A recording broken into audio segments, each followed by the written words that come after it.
Welcome to today's Horror Ghost Stories. Here is the story. Better Look Twice. My name is Eddie. I'm nothing special as far as occupation or status. Just an avid outdoorsman here in the high mountain desert of Arizona. I solo camp a lot out here. Living off-grid, it just comes natural to me. It's just me and my pit bull Lexi. We stay out one evening for a drive out to one of our favorite campers. Leaving at night might seem strange, but out here, the moon is usually all you need. Foyu City, folks. The moon and stars work as pretty good flashlights out here. No outside polluting lights. After 10 miles of rough back roads and another 4 miles on foot, I finally reached my set out for campsite. I hung my hammock, started a good-sized fire and made some coffee. It gets pretty hot out here in the summer, so I avoid all but night hikes during the hot season. This is a crisp late September evening. Temp drops dramatically put here, on average around a 30-degree drop. I finally fell asleep with my fur baby curled up next to me. Awkward, but we make it work in the hammock. This night, she started growling. You do not ignore warning signs out here. There's way too many critters that can harm you than just a few. Even a startled elk could be hell for me this deep out. I listened hard and heard it too. A rustling just outside my camp in the scrub, meaning juniper trees. I grab my sidearm and slowly, silently as quietly as I can. My Lexi is a 100 lb's pit bull with not a lick of fear in her until that night. I kept hearing her whimper behind me. She stuck to my side like she was glued there. That unnerved me, so I grabbed my rifle as well. It's a 300 WMR sighted, no K the wings off a fly at 200 meters. Nothing, I found nothing. Not a track, not a branch, swishing against the ground, not a thing. Next night, I was ready. I did everything like the night before. Dinner, coffee, and turned in under my tarp in my hammock, but in reality, I was sitting there, loaded for bear, waiting for a sound. It was only a couple hours, and there it was. That sound of something in the scrub close to my camp, too close. I slipped out as quiet as possible, Lexi at my hip. That's when I seen it. Just a flash, brownish red fur moving at incredible speed, and quietly for a critter so big. Maybe an elk, maybe a black bear, but no tracks to speak of. A rock smashed against the rock face I was hunkered down next to. Lexi growled. My rifle silently bolted. I could tell where the rock came from, so that's the way I headed. More balls than brains sometimes. Again, another brown shush in front of me, then behind, then to my left. Things fast. Too damn fast. Trying to figure out a pattern to the lure of running, I stepped out as I heard that shush, leveled my rifle and froze, my finger ready to jump to my trigger. It was huge, just standing in my line of fire, just staring at me from the shadow of the path ahead of me. I have rules live by. For one is I'm not atrophy hunter. I'm a harvester and only take enough to fill my freezer and to feed a few others that can't for themselves anymore. This his was just staring at me, hulking frame standing like a man, but at least 7 foot tall and huge. Built like a linebacker, but bigger. I could hear its breathing. The smell of this thing hit my nose like a pro boxer. It stunk like rotted meat, blood and skunk mix. I yelled out, I don't want to kill you and I'm sure you don't want to be dead. So how about you either leave or come have coffee? Otherwise, well, I'll defend myself. Nothing, not a word, no sense of fear coming back to me. As fast as he could blink, I seen this thing's weight shift and it was gone. Fast. So fast I questioned myself as to whether or not I could have got a shot off. My Lexi never left my side, didn't even bark, growl or anything. I don't like to be taunted, and this was how I was feeling at the time. I got some sleep, packed some provisions and got ready for the hardest stalk of my life. I went to where we were the night before, looked where it dipped from sight and found a partial print that was huge, just the heel and arch, showing in the mud. And just that was larger than my size 11 Carolinas. Over rocks, up the side of the mountain and towards a rock crop I've never checked out before. It always creeped me out. We had to rough it that night. Bedroll on the ground, rested sitting up. Not sleeping, just resting. A loud roar filled my little camp. No more tracking this thing. It came to find me. 2 large rocks exploded by my head against the cliff face behind me. I popped a couple warning shots, yelled out, "You don't want to play this game with me." "You're loose." No response. Then a roar that chilled me to the bone. Lexi came to life, barking and smashing to get free from her leash. I held her back, but now could only use my sidearm. A .44 Magnum loaded with FMJs for penetration. When I turned to see what she was scared of, it stood there, hunched, slightly panting hard. He obviously disagreed with me winning over him, it or whatever. It was covered in that same brownish-red fur over its whole body except its face, odd in its own way. Mixed between wolf and ape, but a knowing intelligence in its gaze. It roared again. I wanted to shoot, but didn't. It kind of flexed on me in an obvious show of dominance. Why I did this, I'll never know. But I'm sure today I survived this encounter because I didn't shoot. Instead, I lowered my weapon, holstered it, and put my hand up in a sign of trust. It roared again, and I figured I was a dead man. With that same speed, it ran right past me, purposely brushing against me in the moon-lit scrub we were in. It dropped something next to me when it did. It was a rifle, not mine bit what was left of one anyways. That made me call in a ranger body I do SARS work for. We searched the area, hoping to find an injured hunter. What we found instead was like a mass grave site. Bones and rotting flesh, clothing mixed into the piles of animal carcasses, and then we found our first human skull. He called in backup, and it took 2 days to completely empty the cave, estimated to be 23 bodies. All seemed to be hunters. Oddest thing. The timeline the bodies filled. My ranger friend said they found items in there from the early 1800s to late 2024. Rifles smashed and bent almost in 2. Skulls smashed and bones busted in half. Made my skin crawl. Every year I go up there at least a couple times. I'll hear the ruffles outside my camp at night. Stiff fine gifts like arrowheads, pretty rocks or shiny things. So I leave snacks when I pack up camp. It's a weird relationship, but I think I made a friend out of one of those dogmen or Bigfoots so many talk about. Next story. I spent the weekend with a family friend. Needless to say, I'm not going back. This traumatic experience occurred in northern Michigan in late 2018 when I was 13. So about 6 years ago, give or take, me, my mom, my grandmother, and my stepdad all planned a weekend vacation to visit a friend who my mum had met that past summer while traveling the UP, Upper Peninsula. We had a week to prepare, and to say I wasn't thrilled about this trip would have been an understatement and a half. We were greeted by the friend, who I'll call Sarah for this story, her husband Blake, their 4-year-old son Tyler, and their dog Blitz. It was only just afternoon, so there was still plenty of daylight left. We unpacked our stuff from the trunk, which wasn't much. A few outfits, some hygiene things, snacks, and my grandma's fan. She took everywhere she went. Blitz was the first to greet us directly, prancing down the stairs and across the driveway towards us, his tail waging. He was a German Shepherd Husky mix. So think a German Shepherd with the personality of a husky. He was as friendly as can be and actually made me feel a tiny bit better about the few days ahead. But that hope quickly faded upon the sight of Tyler, the toddler.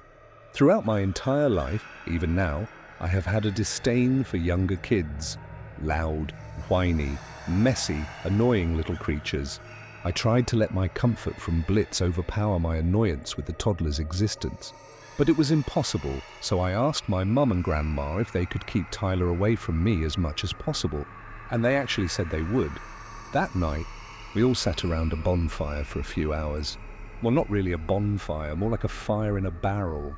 Everyone was talking and laughing, and I was sitting there on my phone watching Rango.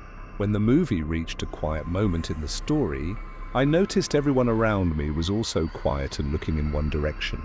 I took my earbuds out to hear Blitz growling, so I look over at him, and he's staring across the property at the woods near the backside of the house, which was pitch black. He stood up as his growls grew lower and more intimidating, and the fur on his back stood up. His eyes were locked on something beyond the light of the house that we couldn't see, and I was terrified of what could be right there, just out of the light, watching us. This spook prompted everyone to quickly get retreat to the house, and Blitz followed us with no hesitation. We kept the fire running so we could see if whatever, or whoever was there, decided to show themselves, but unfortunately nothing appeared. Blitz was glued to the side door. He stood for at least an hour just watching the side door and occasionally growling. Thankfully, the door was locked, and there were thick curtains that hung there so no one could get it or see in. Everyone was in the basement discussing the trespasser, theorizing what it could be. A man, cougar, wolf, bear? Any of those ideas are valid, but we didn't know. By midnight, Blitz had calmed down and we all went to bed. And I slept horribly, imagining what could be there stalking us. I was awoken by the sound and smell of cooked bacon, and I immediately sat up and asked for some of it. But sadly, it was the bacon that's coated in a syrup, so it's sweet, so my appetite vanished. I asked everyone what they thought was outside last night, and everyone had a different idea. My mom and stepdad thought it was a man. Sarah thought it was a wolf, Blake said bear, but I thought it was a coyote since I was terrified of them from when I grew up in Tennessee. That day was when things really started getting strange and made me doubt it was a coyote. There were claw marks on a few of the trees in the direction that Blitz was growling the night before, but no footprints that could suggest who the culprit is. But the claw marks were about 6 feet off the ground. So we concluded the cause for fear was just a black bear and moved on. We were all still anxious if the bear came back, so we all stayed inside that day. Everyone was chatting up a storm in the basement, and I sat on the couch with Blitz, eating some chips and watching YouTube on the TV. We were just chilling, when Blitz shot up and looked over at the kitchen, and as if on qui, we hear a scraping noise coming from the kitchen. Blitz starts growling as I slowly stand up and slowly creep over to the kitchen and realize the noise is coming from the outside. I immediately panicked because the sound was coming from between the wall between the stove and hood, which is close to 8 feet off the ground. The sounds was like something sharps being dragged across the wood, like large claws scratching the wall only a few feet away. I quietly crept from the kitchen into the living room, down the stairs, and down to the basement where everyone is still talking and hanging out. I must have looked visibly frightened because everyone stopped talking and looking at me, and I told them what I heard. Something was scratching the wall outside the kitchen, and it was above the stove. I asked them, what can reach 8 feet off the ground? So my stepdad and Blake both got up and went to the door and looked outside to see what was making the noise, but there was nothing there. That part of the house is visible from the front porch, so they would have seen what was making the noise, but whatever it was had ran off. Blitz and I stayed in the basement with everyone else for the rest of the day. I genuinely considered sleeping with a knife because I was so paranoid after that, scared that whatever it was could be right outside at any point, and I wouldn't know. Later in the evening, we were walking Blitz outside when out of nowhere, his head locked on a part of the woods to our left, and before any of us could react, he bolted into the woods after whatever he saw, barking and snarling as he vanished into the shrubs. My stepdad and Blake both ran into the house and came back out with guns. My stepdad's Canic, 10mm, and Blake's AR-15. They chased into the woods after Blitz, who was so far away that we couldn't hear him anymore. My mom, grandmother, and Sarah were panicking. Tyler was crying, and I was just stunned. I knew whatever Blitz charged after was the same thing that was scratching the kitchen wall, and I knew it was no simple black bear. We didn't either of the men or Blitz for the rest of the night. Everyone was crying, worried that they could hurt or worse. They did try to call the police, but they wrote us off by saying it was probably an animal and to just stay inside. My mom did, however, leave the side door unlocked in case the men came back. And that is a decision that will haunt me for the rest of my life. I wanted them to leave it shut, but I knew they would get mad if I suggested the idea of leaving my stepdad and Blake out in the cold all night. So I didn't protest, although I should have. That night would become the worst and most traumatizing night of my life, and I would give anything to forget it. But it seared into my brain. I couldn't sleep that night. I stayed up, laying on the couch for probably 3 hours straight, trying my hardest to fall asleep, but it was impossible. I was wide awake the entire time, which, looking back on it, was probably a good thing for the sake of me being alive. It was probably close to 2 a.m. when I heard the sound of footsteps on the deck, walking up the stairs. My relief was quickly overtaken by terror when I noticed the footsteps weren't shoes or boots, but rather hooves, like if a horse was walking up the stairs. The footsteps were loud, so whatever it was big. The thing was big enough that it only took 4 steps before it was on the deck, and that staircase had 15 steps. Thankfully, we had the curtains closed so it couldn't see in, and there were no lights or visible moon, so no silhouette either. I heard it walk around on the deck, and it was smelling the air, like it was searching for something. Its sniffs sounded similar to the T-Rex sniffs in Jurassic Park. They sounded like they belonged to a large animal. I heard the animal moving the table around, scraping its hands on the grill. It sounded like it was curious. I wanted to get up to grab a knife or alert the others, but my eyes were glued to the curtains and my butt was glued to the couch. I didn't even want to breathe in fear that it would somehow hear me. I almost had a heart attack when I heard the thing walk towards the sliding door. And I think I did have a heart attack when I remembered my mum left the sliding door unlocked. So like a little kid, I hid under the covers with only my eyes peeking out. And as I expected, the thing started fiddling with the door handle and eventually figured it out. I heard the door open, and cold air from the night blew in and filled the room with a deafening silence and eeriness. The thing pushed its head into the curtains and they eventually parted, revealing a dark, silhouetted face. Followed the sound of something clanking and scraping against the doorway, which came to be antlers. This thing pushed its head in through the curtains extremely slowly, almost like it was trying to create a dramatic entrance. I started crying, probably the hardest I've ever cried in my life, but I made sure I didn't make any noise. Thanks a small nightlight on the wall, its face became more visible, and I could make out features that I wish I couldn't make out. Its face was a skull with bloodied patches of skin and/or fur, and the snout of the skull looked it had been broken off to form sharp, teeth-like protrusions. It didn't have eyes, only black circles with no soul whatsoever. Its antlers were huge. I couldn't count how many points they had, but no wonder they caught on the doorway.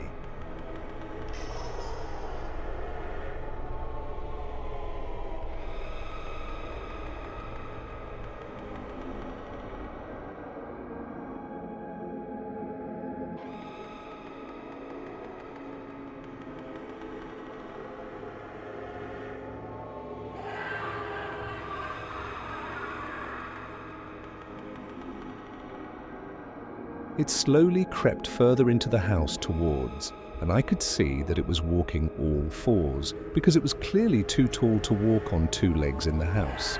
Its claws definitely looked like they could make a loud scratching sound outside a kitchen wall.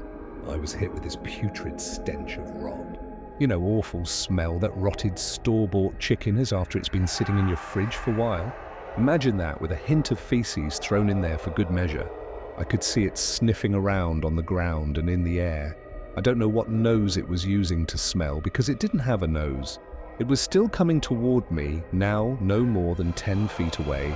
I could hear its breathing, and it sounded like it was sick, like it had tuberculosis and was having trouble breathing. I could make out more of its body, and it was skinny with its bones visible through its skin. I would have felt bad for it if it wasn't a demon sent straight from hell. After what felt like forever, the creature finally made it fully inside the house, letting me see its entire body. Hooves, deer-shaped legs, a starved abdomen. This thing was clearly hungry, I thought. It slowly made its way over to me, getting closer and closer until it was practically in my personal space. I don't even want to describe the emotions I was feeling at the time. It's making me emotional, having to recollect this trauma. I was bawling my eyes out, sure that this was the end for me. This thing was going to kill me like it surely did the men and the dog. But it didn't. It stood there, inspecting me, scanning my body as well as the surrounding room. The smell made me want to vomit, but I guess my adrenaline kept my gut down. It moved its head right next to mine, only a few inches away from me. It knew I was there. It had to. Something like this with impeccable senses. My guess is it was toying with me, scaring me to death before it sent me to my death. So I just closed my eyes and accepted that I would soon disappear into the night. No one knowing where I had gone, no one ever finding my remains. I think my life actually flashed before my eyes. My home, my favorite hobbies, our cats, my crush at school that I never talked to. I felt the creature put a hand on my stomach over the blanket, like it was once again trying to scare me, and it sure succeeded. As if God himself was watching over me that moment, I heard a sound coming from the basement. My grandmother. Her steps filled the dead silence in the room. The creature cocked its head towards the sounds, and in the span of a few seconds it turned, bolted out the door, and leaped over the rails of the deck, and it vanished into the dark. I sat up immediately and turned around to see my grandmother turning the corner into the living room and seeing me sitting there with the sliding door wide open. She looked worried and asked why the door was open, and according to her, I was in shock, so I didn't answer her. She walked to the sliding door, closed it, and locked it without hesitation, saying if those boys come back, they can just knock. She told me she would stay with me for the night, as I looked genuinely scared about something, and I eventually collapsed on the couch, falling asleep at last. She must have fallen asleep too, because I was awoken that morning by Sarah's ear-piercing a scream of pure terror. My grandmother and I practically jumped off the couch in shock and looked to where Sarah was, and we were greeted with a sight that will also haunt me forever. My stepdad and Blake were on the deck by the door, or what was left of them. The police were called, and they actually showed up this time upon hearing there were dead bodies. The two men were annihilated, mutilated, and without into too much detail, let's just say they were eaten, missing bits and pieces of their bodies with clear bite marks that showed signs of gnawing. And their guns weren't anywhere to be seen. Blitz wasn't there either, and we assumed he didn't make it either. Tyler was fast enough to catch a peek at the scene and started profusely crying, understandably. My mum vomited upon seeing the bodies and was also profusely crying, kneeling over her eviscerated husband. My grandmother was crying as well, but I was more in shock rather than sadness. I did cry, just not as much. The police closed the area off for investigation, and the place was searched, but no sign of the assailant, and we were all sent home, Sarah and Tyler with us. The next day, we got a call that a dog had wandered onto the property, limping with a huge claw mark along his side and covered in blood. Blitz was alive. He was taken to a vet where he thankfully recovered, was sent to our home in the comfortable region of southern Michigan. Far away from any big forest. We don't talk about the incident anymore. Sarah and Tyler sold their house and moved to the city, and we have never traveled to the Upper Peninsula anymore, or any forested areas for that matter. We are all scarred from it. My mom and grandmother act slightly different since then. They're not as cheery as they used to be, and neither am I.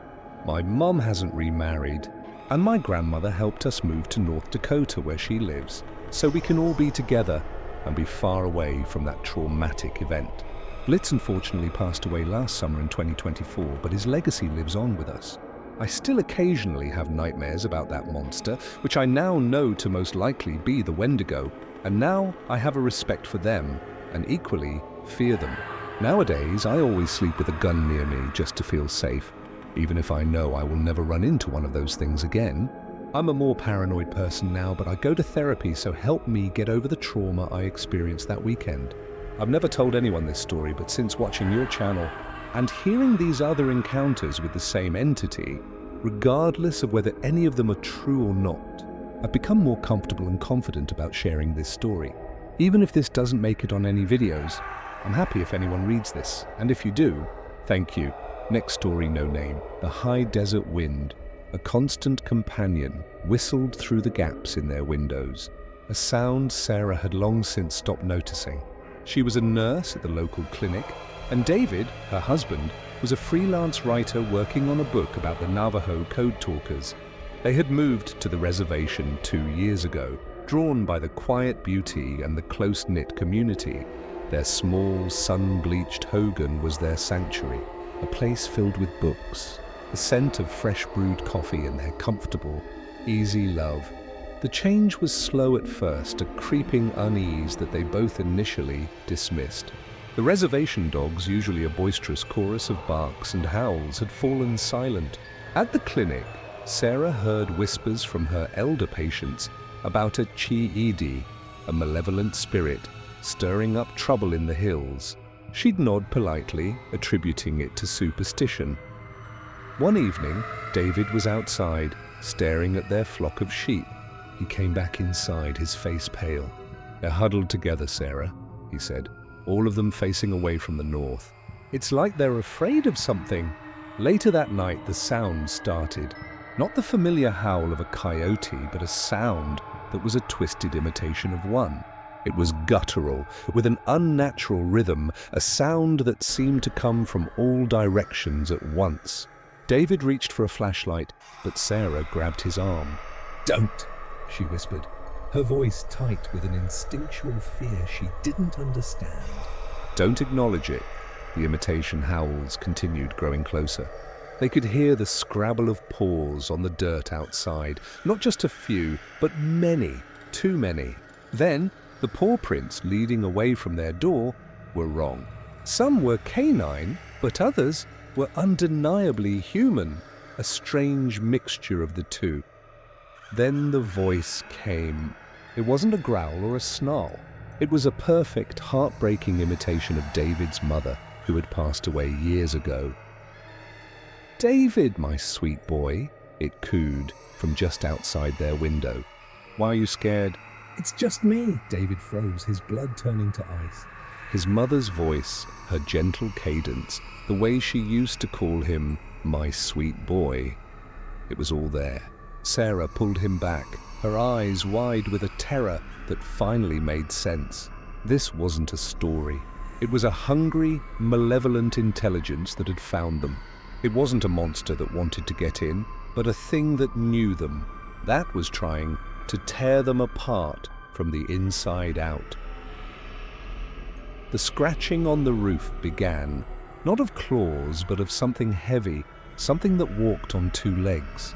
Their love, their peaceful home, it all felt like a fragile, beautiful shell about to be shattered by a horror that wore their family's voices like a stolen cloak. The voices from the roof began to multiply. David's mother's gentle tone fractured into a chorus of their lives' ghosts.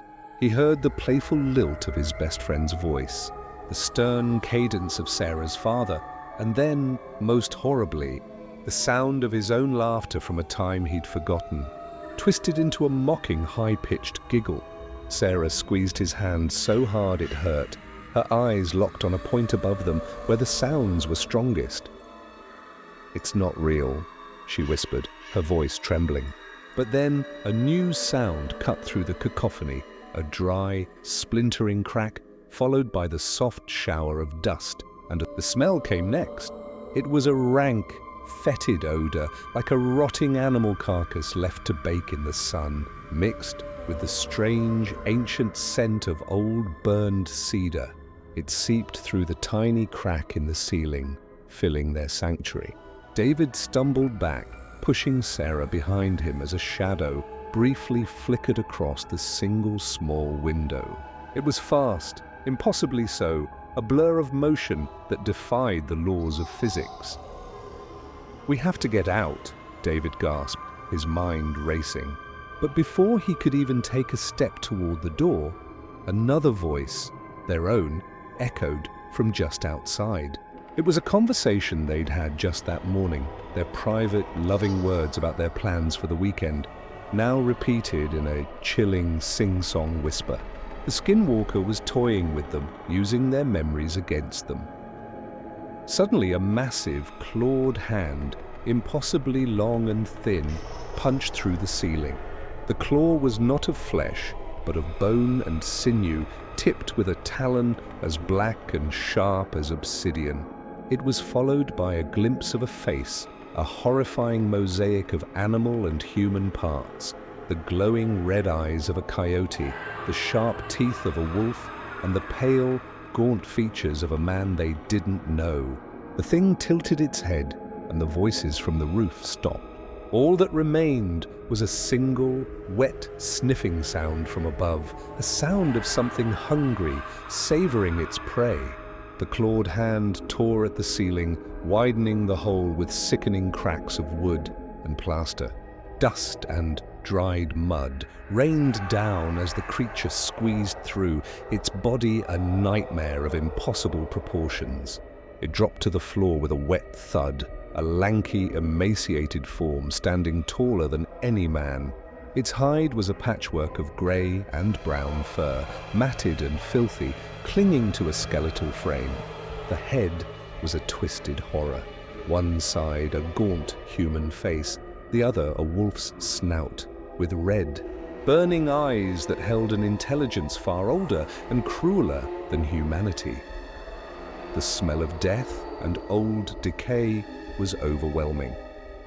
David shoved Sarah behind him, grabbing a heavy-duty camping lantern from the floor. He swung it wildly, the metal base connecting with a dull clang against the creature's leg. The skinwalker stumbled back, a sound like a wet cough escaping its throat, its head tilted, a silent question in its red eyes.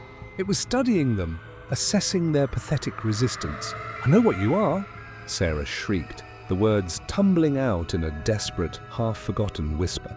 "You're a Yi Nald Lushi." "You have no power here." A flicker of fury crossed the creature's face. It had understood. For a moment it seemed to recoil, its form shimmering like heat haze. But the moment of hope was fleeting. The rage in its eyes solidified, and it lunged forward, not with a roar, but with a horrifying, silent speed. It moved like water, flowing over the furniture and past David's clumsy swing. It was on Sarah in an instant, its claws digging into her arm, lifting her from the ground. David cried out, lunging for them, but he was too late. The skinwalker was already at the wall, its body dissolving into a shadow that bled through the mud bricks. Pulling Sarah with it. Her screams were a final, heart-wrenching sound that echoed in the suddenly silent Hogan. David stood alone in the ruins of their home, the broken lantern swinging uselessly from his hand, the scent of fear and decay, the only thing left of their loving life. The skinwalker was gone, and it had taken the only thing that mattered with it. Next story. The ice cream creep. When I was about 14 or 15, I was itching to get a job. As a young, inexperienced teenager, finding a job was a difficult task in my small town. Most of the local businesses were family-owned and didn't have much need for extra help. This scarcity forced me to broaden my search to a bigger city about 20-30 minutes away. After a bit of looking, I stumbled upon a job opening at a locally owned dairy. The dairy had a retail store that sold their products, including a huge variety of fresh ice cream, soups and cheeses. I applied for a staff position and to my surprise, I got it. The store was located just off a major highway that led in from the desert. So we got all sorts of people, tourists, truckers and everything in between. If you were privileged enough to work the front counter, your main job was to take orders for ice cream, grilled cheese, or whatever else customers wanted. The work was demanding, the pay was terrible, and the place was almost always packed, especially at night. It wasn't unusual to have a random assortment of people coming in and out all day, while there was the occasional strange person who acted oddly or was straight up rude. I thought the job was pretty normal. I was young, naive, and felt safe in the brightly lit store. I was wrong. As winter arrived, things started to slow down. Fewer people wanted ice cream when it was freezing outside, and thick layers of snow covered the ground. Because of this, fewer employees were scheduled to work, leaving the main store to be run by just 2 or 3 employees at any given time. One evening, I was working the counter with one or two of my co-workers. They were busy with their duties outside, such as counting stock for shipping or bagging items for the next day's sale, which left me alone inside. Our front counter featured our ice cream display, menus, and other food items we offered. The sun was setting outside, casting bright orange and red hues through our large glass windows, giving everything a warm, yellow glow. This was usually a sign that customer activity would start to die down. I began my pre-closing duties, wiping down counters, washing dishes, and performing other basic cleaning tasks. I would still take care of the occasional customer, but in the winter, this was a rare occurrence. As I was washing dishes, my back was turned, leaving me unable to see if any customers were waiting. Normally, when a customer walked in, a small bell would chime, alerting me to come to the front counter and help them. Since no one was in the store at the time, I was listening carefully for the bell. As I scrubbed out containers, I heard a deep coughing sound that made me jump. The bell hadn't gone off, and it certainly wasn't one of my co-workers, as they were both female. I turned around to see a man standing at the front counter, looking at me with his arms folded behind his back. He smiled as I approached and asked how I could help him. Being young and naive, I didn't think much of how odd this was. Me, alone in a store with a man who seemed to have appeared out of thin air. He grinned, revealing perfectly white teeth that didn't match the rest of his look. He was a large man with a big belly and a dark-colored shirt, possibly brown or green. He had on shorts, which was strange for midwinter. His light brown hair was a little wild and unkempt, and a scruffy beard covered his chin and the sides of his face. He looked a little ragged, but that wasn't too unusual since many of our customers were farm workers. Still, he didn't give me that kind of vibe. I asked him what I could do for him, and he tilted his head slightly, his eyes lingering on me for a little longer than necessary before he finally looked up at the menu. "I would like a large milkshake, please," he said in a rather smooth, deep voice. Of course, what kind of ice cream would you like? "I highly recommend our Rocky Road or our mint chocolate cookie if you're interested," I replied in my chipper customer voice, a line I had uttered 100 times a day. His eyes slowly drifted back to me, and he continued to smile, showing off those perfectly white teeth. "Whichever you think is best," he said slowly, still in that smooth, almost hypnotic voice. I always hated this answer because it left the choice up to me, and I worried they wouldn't like my choice and would yell at me. "Does our cookies and cream work?" I asked meekly. "That sounds perfect," he said, leaning forward ever so slightly as he stared right at me, still grinning. "Perfect. That will be just a minute," I told him, as I turned to get a blender jar. As I turned, I watched him from the corner of my eye. He stood perfectly still, watching me the entire time I scooped ice cream, poured milk, and placed the jar on the blender. He didn't seem to be doing anything, so I turned my full attention to blending the milkshake. As I watched the frozen treat smear across the walls of the blender, a sudden tingle shot down my spine as a shadow fell over me. The blender came to a halt. Yes, it is. I just need to put it into a cup for you. So you can't be back here. Please go back up to the front, I said, in a trembling voice, my legs starting to shake. He just grinned down at me, his dark eyes staring right into mine. Without a word, he turned and silently walked back to the front counter, where he watched me. Still in shock, I dumbly continued making his shake, his creepy, grinning face watching me the entire time. I poured his shake into a cup and handed it over without another word. As I offered him the cup, he reached out, his fingers briefly brushing mine. They were cold, freezing for the brief second we touched before I jerked my hand away. Without another word, he smiled, even wider than before, and slowly turned and walked away, exiting the store without even paying. I was left alone, still terrified and shaking. A few minutes later, my co-workers returned and found me still visibly shaken. As I explained what had happened, they frowned, but suggested he was probably on something or just a creep. As we finished closing up, I kept my eyes peeled for that man, my body still tingling with nerves and fear. I made sure to walk to my car with my co-workers before hurriedly driving home, still on edge. Looking back on this experience as an adult, a shiver runs down my spine. I hate to think about what he could have done while my back was turned. How did he get in without the bell going off, and how did he move so quietly without me hearing him? I may never know, but I'm eternally grateful that all he wanted that night was a frozen milkshake and nothing darker. Next story, haunted by my dreams into reality. Was haunted by my dreams, which almost became a permanent reality. I'm not sure if you'll find this story scary and/or creepy, but let me start this story off at the very beginning. For context, I was about 5 years old at the time. My parents are divorced, and I spend every other week with my dad, and the other weeks with my mum. At the time I was with my dad, and we were watching a show. This part is important to the story. The show we were watching was called Criminal Minds, and later in the story you'll know why this is important. We were watching the show and my bedtime arrived. I told my dad and stepmom goodnight and went to bed, but being little and having my grandpa's problems, I could not sleep.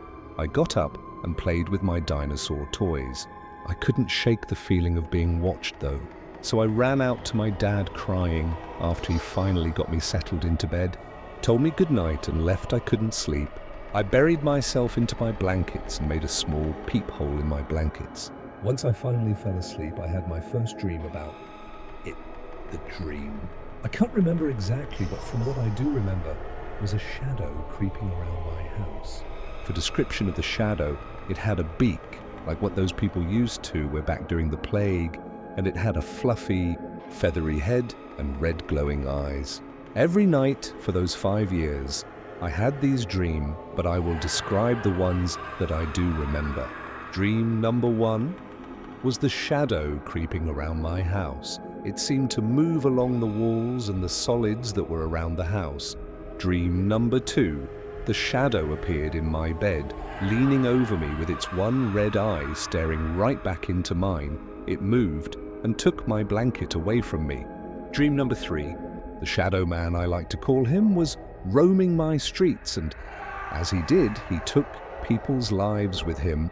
But the worst part about this dream was that I had days and nights in this dream, and on the first day of this dream, my mum was taken and strung by her neck by a rope on an upside-down cross, surrounded by fire.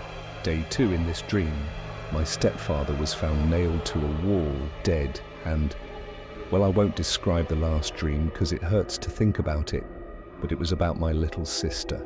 Dream number 4 involved a haunting I will never forget. The shadow man followed my every step. It shadowed my moves. It was my shadow, and everywhere I went, horror crossed, cities burned, people went missing, people died, and storms arrived striking the town down.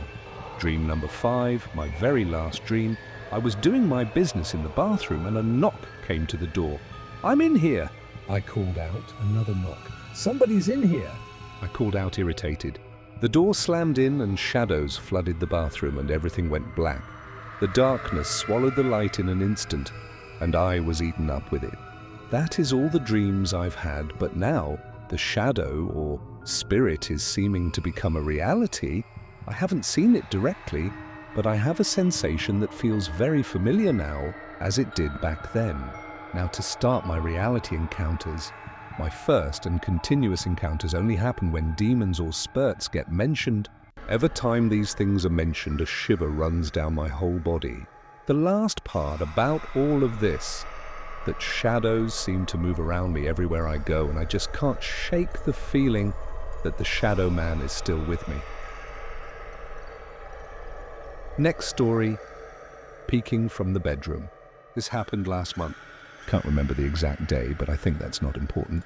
Note, I don't use and have never used drugs, alcohol, or anything else, so none of them had anything to do with this experience. It was late at night, probably around midnight if not past that. I live alone and always stay awake nights. That's just how I've been ever since I was 12 or 13. I was sitting on the living room's floor, where I always sit, to be honest. I find it so comfortable sitting on the floor. I hadn't meditated in a very long time, and I honestly missed it, so I decided to have meditation session. There and then, I took more comfortable sitting position, put headphones on, and picked suitable music for the session. When everything was set, I clicked play, closed my eyes, and held meditation session. It was about 20 minutes, which is normal and fine length to me. After this, I laid on my back on the floor to just breathe, enjoy this silent but calm moment. Now I need to explain a little bit about the apartment's layout. From the front door comes straight and short corridor, which also goes through the living room all the way to the back door. Very tiny space because the apartment itself is small. You can see straight to the back door from the front door. In the middle part of the corridor, when stood in the living room, there's two doors. Bathroom door on the left and slightly open bedroom door on the right. While I'm laying on my back on the living room's floor, my head is on this corridor part. I keep eyeing the ceiling when I suddenly get the feeling I need to turn my head to my left towards front door. I do just that, and instantly I see how this dark, featureless head slowly pushes out from the bedroom.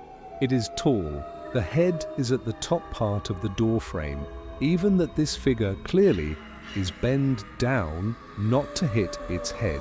It has no eyes, eye holes, nose, mouth, ears, hair, any regular face shape like high cheekbones or anything like that. Very typical shadow person, which I have seen often before in my life in different locations and houses.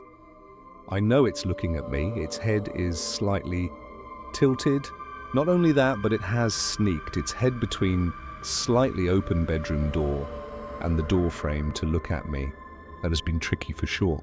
Right after it notices I can see it, I'm staring back at it. It pulls away fast, back in the darkness of the bedroom. It doesn't hit the door frame nor the door. It's perfectly soundless. Amazing skills it has. I give it that. I smile to myself, feeling a bit bad for scaring it away. It always makes me sad when they get scared of me when I'm not a person they would need to be afraid of. Like I said before, not my first shadow person encounter, hopefully not the last either. I've never been afraid of them, not even as a kid when I didn't know what they are. Saw my first one around 25 years ago. None of them has never tried to harm or scare me in any way either, not even then when one came to stare my face from very close when I pretended to be sleeping. Those what I've encountered have always been curious, shy and friendly. Think of them as a shy kid who so badly would like to come and ask you to be their friend, but when you notice them, they hide behind the corner because they are so nervous and shy. That's what they are to me. That's how they behave with me. I also have heard that these shy and friendly shadow people usually come to those who have the most kindest and positive energy. I think my energy shifted to more positive, even some after that meditation, attracting this one shadow person to take a look of what's going on. I really wouldn't mind having one of them as my friend, but knowing how uncomfortable it is or would be to them, I let it be and play with their rules. They can come and peek at me whenever they want. I don't mind. My door is always open to them as long as they behave. If they start to misbehave, I have the tools and knowledge to kick them out. So, whenever you meet shy shadow person next time, know this. It's more scared of you than you have any reasons to be afraid of IT.